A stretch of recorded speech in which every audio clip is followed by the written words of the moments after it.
Today was an excellent day. I finally got one of the interviews that I've been chasing for a minute. Like close to 2 years, I think. When I first started contemplating doing these videos, like it took me a long time to be able to sit down and actually put my thoughts into words. And not sounding all crazy and deranged and this, that, and the third. And I finally got one of the people. It's 3. I got one more to go. And I get that last one. And maybe y'all good. Like I did earlier, the video I did earlier at the graveyard. That was death, everybody, they were all deceased. The end cycle from my past life. Now I start a new one. Transition, to living and, achieving my goals and everything. That's the new path I'm on now. With this week coming up, my birthday's on Sunday. Sunday. I'll be 48.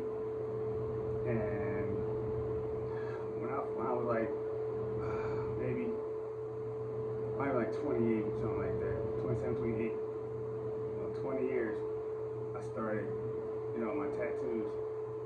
This one right here, the skull going all around. And I have a couple of skulls on me. And people always, try to frown on them, but what I did, I read research upon them. They were saying they symbolize life. But to me, they symbolize, life and death. The death of my past, and me starting a new life. Because all my tattoos are Japanese, based.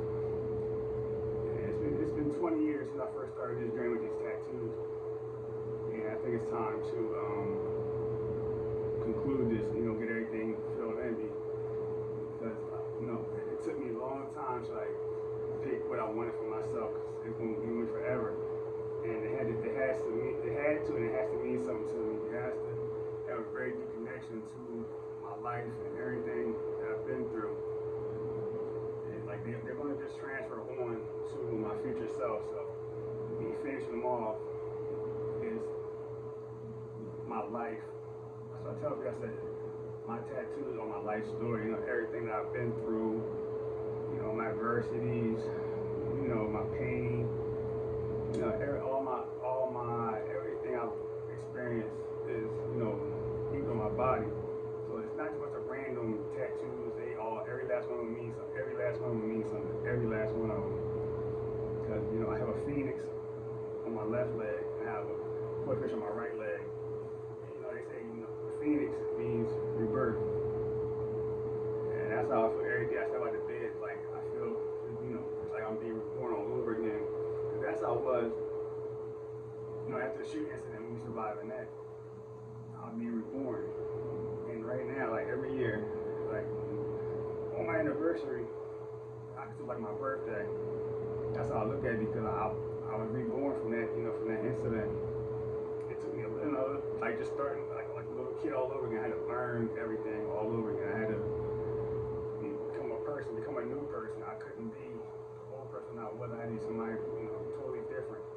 And that's what I'm striving for now. I'm trying to set new goals for myself and achieve, everything that I've laid out for myself. And I'm not gonna let anything stop me. I'm not gonna let myself stop me. But back to the interview with Sensei Phil. I've known that man since I was 16. A very long time. A very long time. And like I said, like I told him, he was always somebody I admired. Always. Because this is presence alone. Even Sensei Dave, their presence to me, it inspired me. That's why I like being around them, because their energy feeds me, and helps me to be a way better person. Especially with Sensei Dave, especially with him. To me, he's like a mentor to me. I've told him this several times, about how I view him.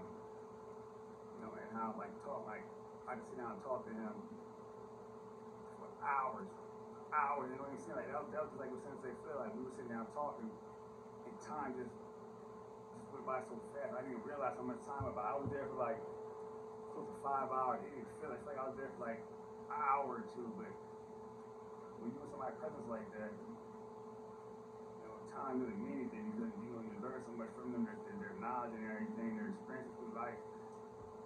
It teaches you, about life. And you like, I know for me, I reflect on my own things that I've been through, situations, and I try to grow from, that. Plus what they tell me, what they teach me, I apply it to my life. That's what I try to do now. Before, when I was younger, I was just ignorant. Like, I'm just ignorant with a capital I. Like, I would take what you say, maybe with a grain of salt. I mean, I listen to a degree, but most of the time, I just took it with a grain of salt, like, yeah, whatever. I just kept it moving. But now, feeling their presence is like something totally different than what it was, back then. And doing an interview with him, me and sitting down talking.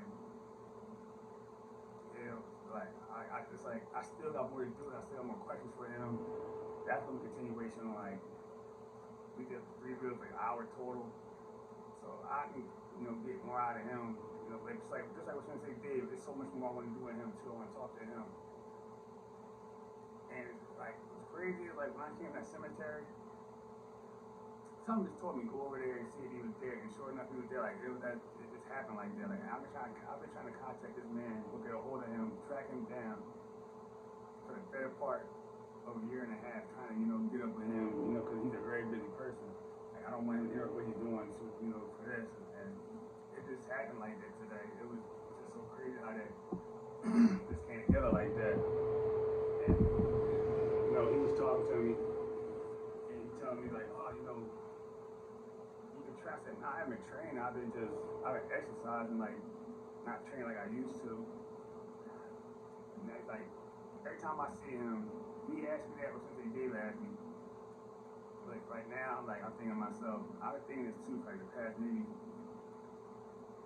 4, a little bit longer than that. Thinking like, man, I really need to get back into that because I do miss it. Like, and that was like my passion, like Muay Thai and all that. Like I loved like that. That made me so happy when I did that, because when I was into it, and I would get off work, go there, and it was like a little crew of us, and we'd be there for like good 3-4 hours, like 3-4 days out the week, from like 6 o'clock, almost 10 o'clock at night. That's how long we were there, just training. But it was the camaraderie, it was guys and girls, but it was just being around people that had the same interests as you, and it was just like, it was just all love. Like that was cool to me. Like that was just, I love that environment, and I do miss it. So I think sometime after this week, after my birthday, I'm gonna start going to option again to, get myself back into. I know it's gonna take me a while for me to. It's gonna take a while for me to get back up to the level I was, all them years ago. But it's alright though. It is what it is. Me being shot, that derailed so many things in my life. But that's alright. I can get right back at it and pursue it, 100% this time instead of me playing around with any, things that are presented to me. I'm gonna just take full advantage of them and just go at them like I should have years ago. I'm gonna just be way more dedicated to my craft, to everything I put myself into. I'm going to do it all the way to my fullest ability.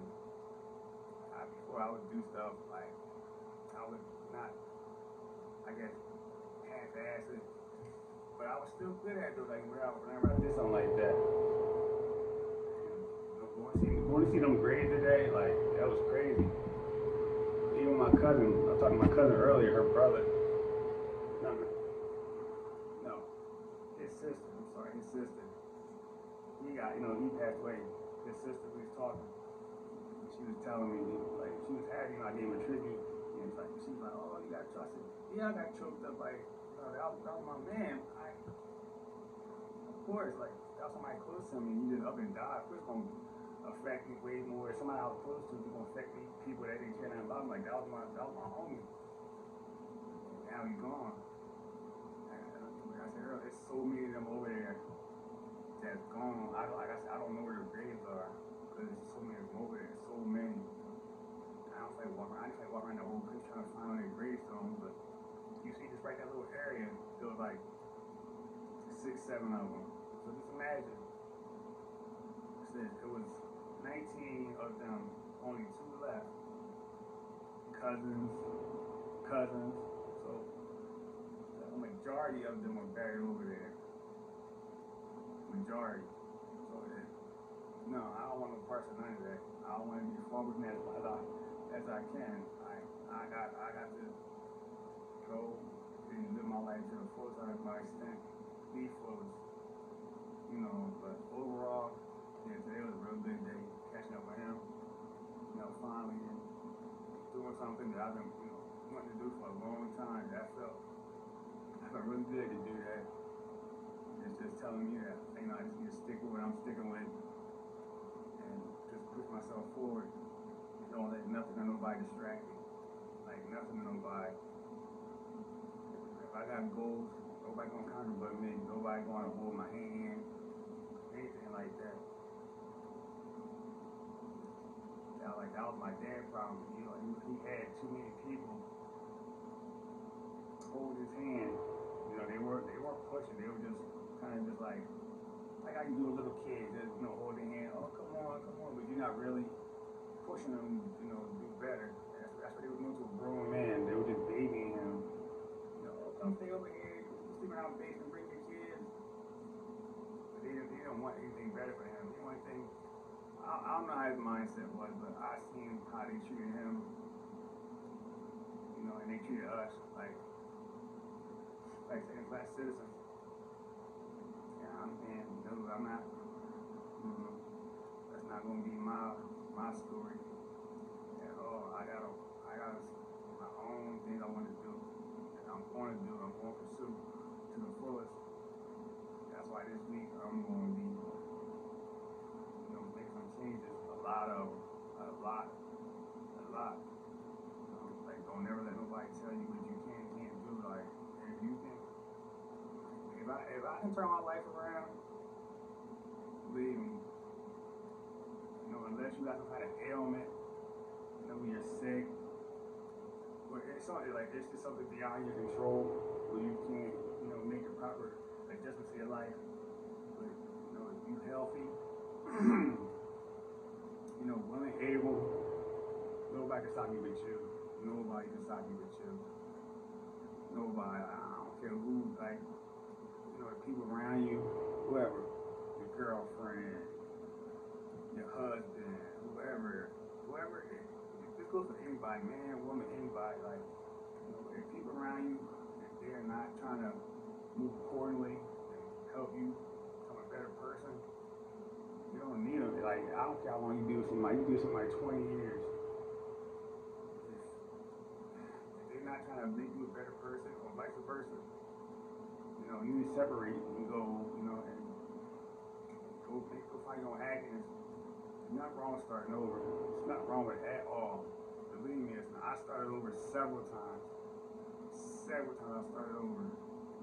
And, I always turned out for the better when I did make those decisions. So, believe me, it's going, especially when you're dealing with people, it's going to hurt in the beginning. It's going to hurt, you're going to be upset and, downtrodden and kind of, a little bit depressed. But as every day progresses, you want to feel better. You just can't, you can't let yourself get so deep that you can't dig yourself out. Believe me, it is a hole. If you dig it too deep, you cannot get out of it. But let me stop this. But overall, it's a good day. I'll talk to y'all tomorrow. Peace.